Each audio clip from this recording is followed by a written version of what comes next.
Good morning students, welcome back to my YouTube channel. आज हम पढ़ने जा रहे हैं अपने टेंस का next and last topic future tense.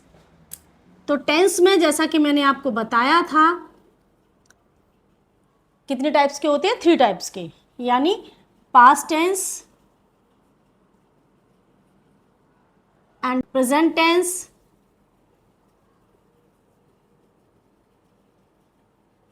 And future tense.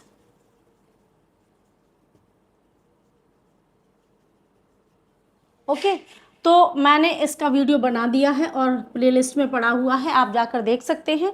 And past tense का भी मैंने वीडियो बना दिया है, ये भी आप जाके देख सकते हैं। ठीक, चलिए अब हम बात करते हैं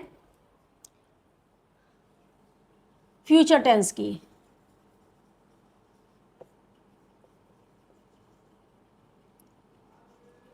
देखिए, फ्यूचर टेंस में हम पहले विल और शैल दो वर्ब का यूज किया करते थे,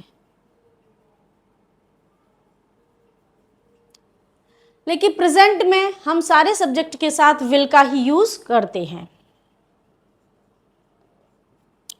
तो देखिए इसका स्ट्रक्चर क्या रहता है। सबसे पहले हम बात करते हैं फ्यूचर टेंस।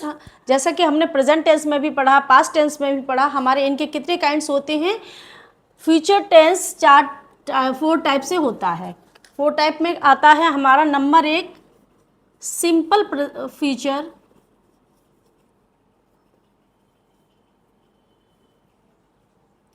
या इसी को कहेंगे फ्यूचर इंडेफिनिट।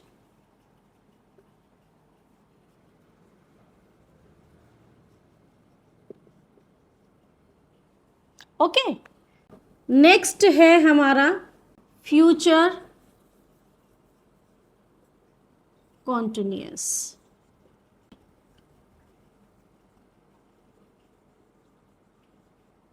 ओके, थर्ड है हमारा फ्यूचर परफेक्ट।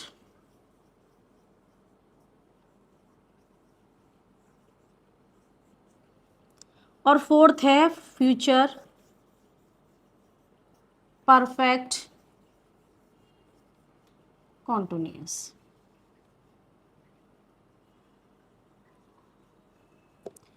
तो समझिए, जैसा कि मैंने आपको पहले भी बताया था, फ्यूचर सिंपल फ्यूचर या फ्यूचर इंडेफिनिट में वर्ब की फर्स्ट फॉर्म यूज की जाती है, तो इसमें हम यूज करते हैं विल।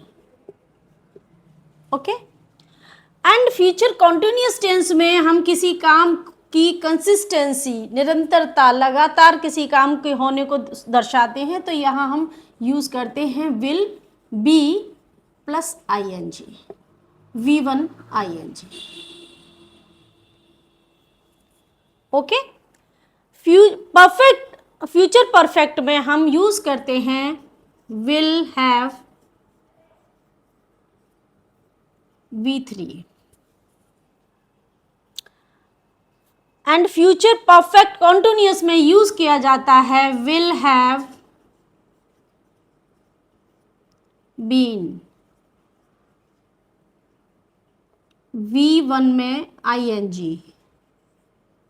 एंड सिंस फॉर का use of since for, since and for.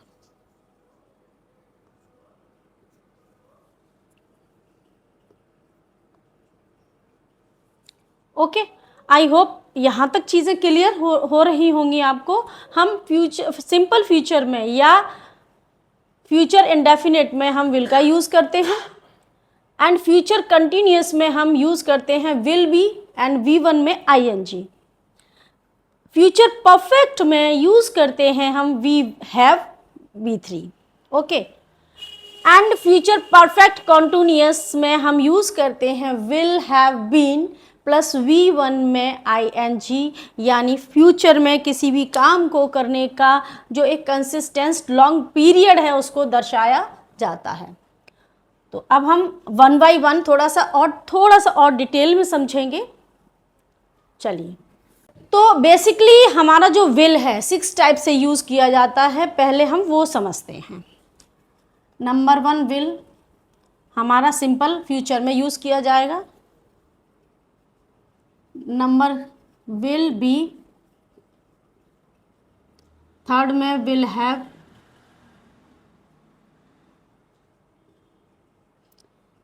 Fourth में will have been, okay, and fifth में will have to, and sixth में will be able to, will be able to. अब यहाँ एक चीज़ समझिए, ये यहाँ तक तो पॉइंट आपके क्लियर होंगे, क्योंकि ये विल अभी अभी मैंने बताया कि फ्यूचर इंडेफिनिट में यूज़ किया जाएगा, विल बी हमारा फ्यूचर कंटिन्यूअस में यूज़ किया जाएगा, and will have future perfect में यूज़ किया जाएगा, एंड विल हैव बीन हमारा फ्यूचर परफेक्ट कंटिन्यूअस में यूज़ किया जाएगा, okay.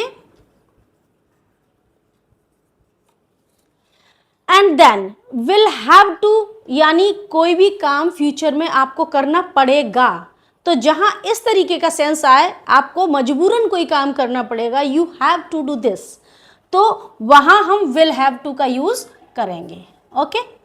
I think it is clear. Will be able to ये हमारे करने की क्षमता को दर्शाएगा, हम कर सकते हैं इस काम को, यानी विल बी एबल टू आप इस काम के लिए योग्य होंगे। आई थिंक यहाँ तक चीज़ें क्लियर हो गई होंगी। तो अब हम चलते हैं सिंपल फ्यूचर को एग्जाम्पल से अगर हम समझें, सब इसका जो स्ट्रक्चर रहता है वो रहता है subject plus will plus V1 plus object, okay. Example से हम समझें, he will go to Mumbai,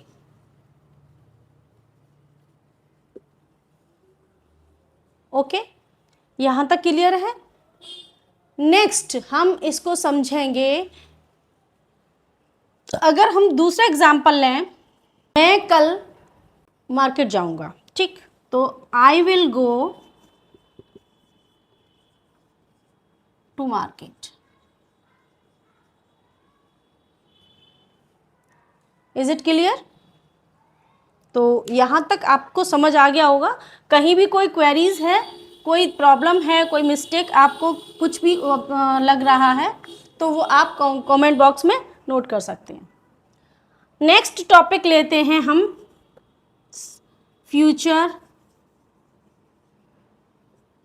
continuous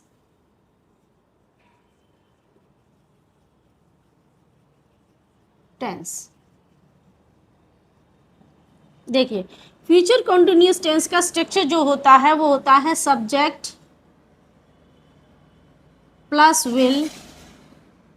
will be plus V1 में ING प्लस ऑब्जेक्ट, ओके। तो एग्जाम्पल से अगर हम समझें, यू विल बी सेलिब्रेटिंग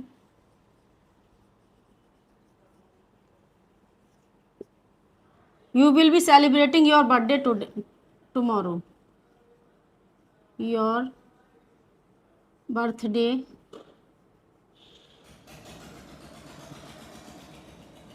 ठीक है। यहाँ हम टुमारो नोट लिख भी सकते हैं और नहीं भी, अगर आपको लगता है कि लिखना है तो लिख दीजिए, बट यहाँ विल से ही हमें समझ आ रहा है कि तुम कल अपना बर्थडे सेलिब्रेट करोगे, okay.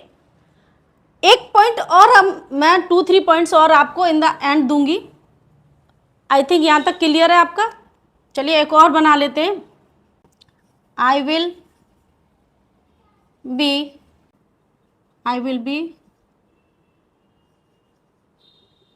Going there tomorrow,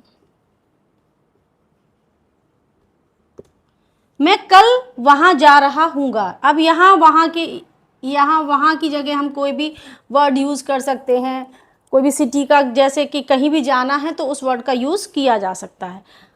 I think is it clear. तो नेक्स्ट चलते हैं हम पॉइंट नंबर 3 पे, यानी third type of tense, future perfect tense. देखिए, परफेक्ट टेंस में तो वैसे भी हमारा बेसिकली जो सेंस निकल कर आता है, अगर हम हिंदी में समझें तो चुका होगा या चुका होगी, चुकी होगी। ओके, यानी कोई भी काम हो चुका होगा, कब? फ्यूचर में। तो उसका जो स्ट्रक्चर बनेगा वो बनेगा subject plus will have V3 plus object. Simple. मैंने आपको पहले भी प्रीवियस जो हमारी वीडियो है मैंने उसमें भी आपको बताया है कि हैज़, हैव, हैड तीनों के साथ मोस्टली V3 का यूज़ किया जाता है। ठीक, तो अगर हम इसको एग्जाम्पल से समझें, देखिए अगर हम इसको एग्जाम्पल से समझें, you will have done your work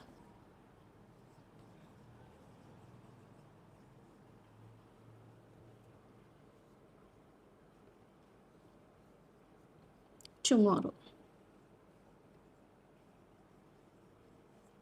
okay, next example ले लेते हैं हम। They will have purchased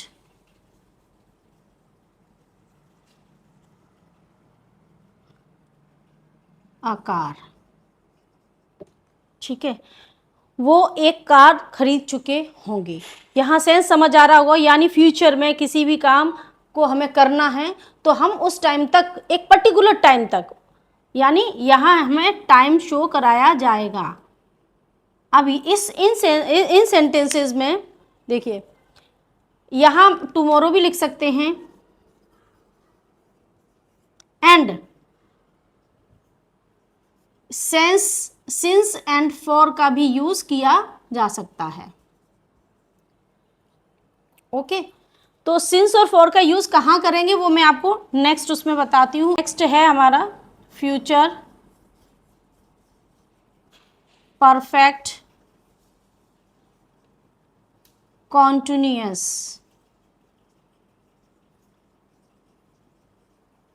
simple सा वही फॉर्मूला रहता है, परफेक्ट के लिए हैज़ हैव का यूज़ किया जाएगा एंड कॉन्टिन्यूअस में V1 में ING लगेगा। तो इसका फॉर्मूला रहेगा subject plus will have been plus V1 में ING plus object plus since और फॉर प्लस टाइम। इस सेंटेंस में future perfect tenses, continuous tenses में टाइम का होना मस्ट होता है। देखिए, लेकिन इन टेंसेस को हम यूज़ कम करते हैं तो इस पे ज़्यादा फोकस नहीं करने की नीड है। दैट मीन्स जो बनेगा, अगर हम एग्जाम्पल से समझें, we will have been playing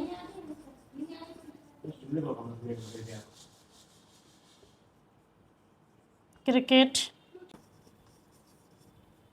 देखिए, we will have been playing cricket for 2 days। हम 2 दिन के लिए हम क्रिकेट खेलेंगे। आई थिंक यहाँ तक आपको क्लियर हो गया होगा।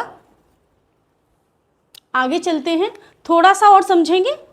वैसे हमारा चैप्टर कंप्लीट हो चुका है, बट थोड़ा सा हम एक्स्ट्रा आपको नॉलेज देंगे, सो आप समझिए। देखिए, अब कल आपको गोवा जाना पड़ेगा, यानी मीटिंग है आपकी, आपको जाना पड़ेगा, या कल आपको दिल्ली जाना है क्योंकि आपकी मीटिंग है, तो you have to go to Delhi for meeting. तो यहाँ हम You have to go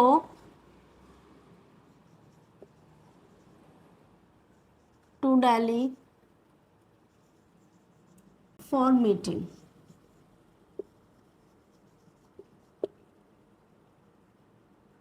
Meeting tomorrow.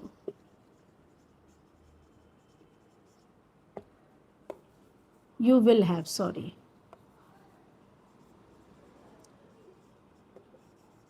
You will have to go to Delhi for meeting tomorrow.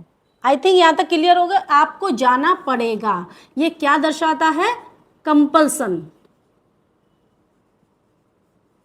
Compulsion. Clear. Next जो है वो एबिलिटी दर्शाता है. नेक्स्ट जो विल है वो एबिलिटी दर्शाता है. जैसे कि एग्जाम्पल से अगर हम समझें तो you will be there for exam. तुम्हें वहाँ रहना होगा किसके लिए? एग्जाम के लिए. तो ये क्या है? एबिलिटी. ठीक है. हम एक चीज़ और समझते हैं. अब कोई भी काम होने की पॉसिबिलिटी होती है कि तो जैसे कि कल मैं आगरा जाऊंगा, लेकिन अब मैं आगरा जाऊंगा यहाँ तो मैं विल यूज़ करूँगा, लेकिन कोई भी काम होने की जो पॉसिबिलिटी है वो इन वर्ड से दर्शाई जाती है. अगर विल का हम समझें, विल होता है हमारा 200% श्योर. वो मेरी हेल्प करेगा, तो he will help me surely. Okay. And मे. अब मे में आ जाती है आपकी 80%. ठीक है. मस्ट, ये 100%. You have to do this. करना ही पड़ेगा, तो मस्ट करना ही करना है. एंड अगर बिल्कुल 20% पॉसिबिलिटी दिखाई जाए, काम हो भी सकता है और 80% नहीं होगा, तो यहाँ माइट का यूज़ करेंगे. आई होप यहाँ तक आपको चीज़ें समझ आ गई होंगी. विल का यूज़ करते हैं हम 200% श्योरिटी पर. ठीक. फ्यूचर में क्योंकि मैं कोई काम करूँगा या आप कोई काम कर रहे हो, तो उसके लिए मैं श्योर हूँ ना कि मुझे ये काम करना ही करना है, तो उसके लिए 200% श्योरिटी बताई जाती है. मे हमारा 50% पे रहता है, मस्ट 100% पे रहता है, एंड माइट 20% पे रहता है. आई होप यहाँ तक क्लियर हो गया होगा. आपको वीडियो अच्छी लगी हो तो प्लीज़ लाइक करें, शेयर करें, सब्सक्राइब करें. एंड नेक्स्ट किस टॉपिक पे अगर आप वीडियो देखना चाहते हैं तो प्लीज़ कमेंट बॉक्स में नोट करें. Thank you so much.